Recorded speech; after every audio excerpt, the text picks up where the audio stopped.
Hi, students. I just wanted to give you a little introduction to Sweat, the play you're reading by Lynn Nottage. Um, you have a quiz due on the reading on Friday night.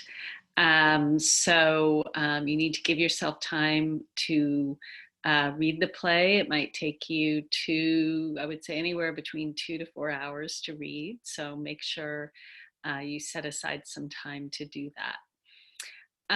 Sweat is a play about factory workers in Pennsylvania. And I wanted to give you a little bit of historical context. Some of this you might already know, but if you don't, I think it'll help you understand what's going on in the play. Um, in the United States, in the late 1800s, um, when the Industrial Revolution was taking place and factory owners were figuring out how to run assembly lines and get workers to do just one piece of the manufacturing. Factory owners realized they could make a lot of money, and they worked workers extremely hard. There was child labor.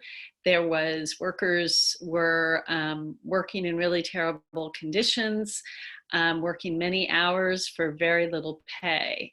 And what happened in response was the American labor movement, where workers organized into unions and in order to have enough power to challenge their bosses. And they did things like have strikes where they would collectively agree not to work if they were being asked to work in unfair working conditions.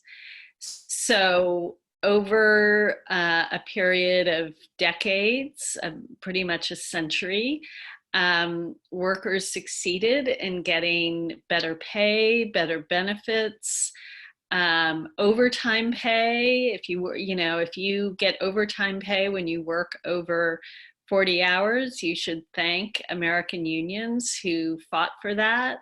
Things like mandatory breaks, child labor laws, all of that came from the labor movement, from workers organizing in unions and demanding better treatment in exchange for their labor. In the late 20th century and early in this century, many things changed, including the North American Free Trade Agreement, which I don't know a lot about.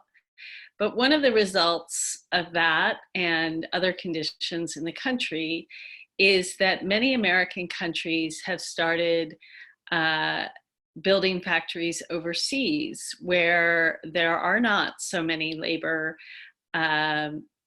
there are not so many labor regulations where they can pay workers less.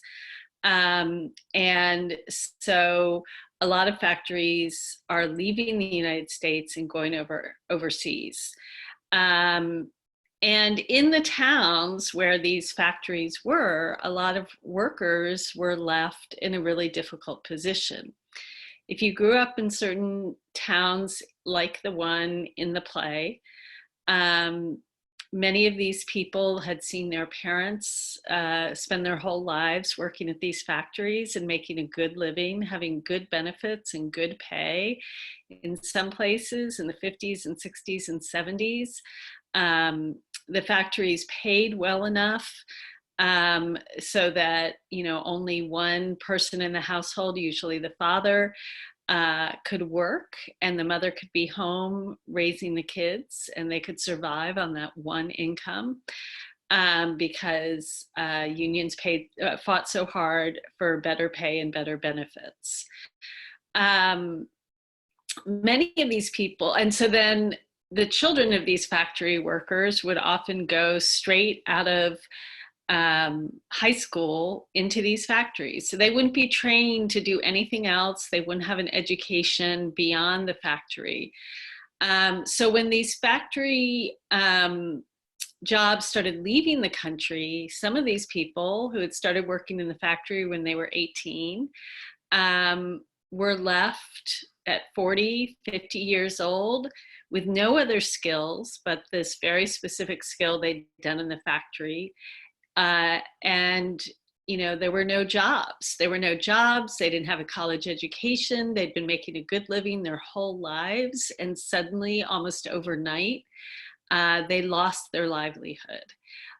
Even if, they'd been, in many cases, their grandparents worked at the local factory, their parents did, and then they did. So it was very devastating to these people. And you're going to witness some of that in this play.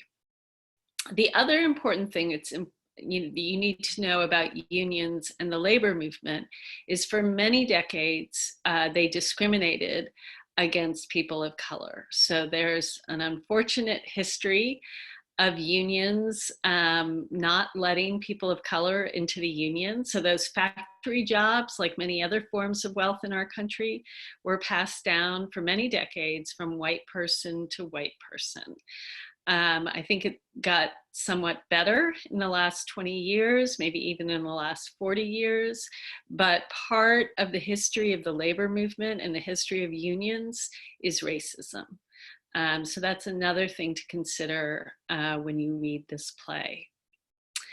Another thing I just want to mention is that when unions strike, they form something called picket lines. They carry signs and they sort of march back and forth in front of whatever business they're striking against. So I remember when I moved to California in 2004, the grocery workers were striking. And so they were marching in front of the grocery stores. And generally speaking, if you want to support unions and what they stand for, you don't cross that picket line.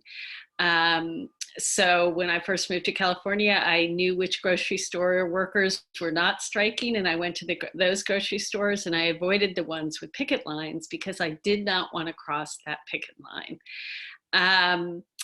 When workers are striking and other workers go in and work for that business, they are forced to cross that picket line, and those workers are often called scabs. Which is a really a derogatory term. It's like saying you're a traitor to the American worker if you cross that picket line and go work for that business if you're a scab.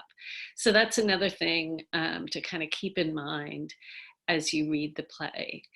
I'll post a couple videos on Canvas about Lynn Nottage, the playwright, and with some interviews with some of the actors. They performed the play in front of factory workers in Pennsylvania, and there's a little video about that I think might be interesting for you. I hope you enjoy the play. I should mention before I forget, our next essay, which will be assigned next week, will be about the play. So it's really important you read it and think about it. And we'll talk about it more next week after you all do your bio poems.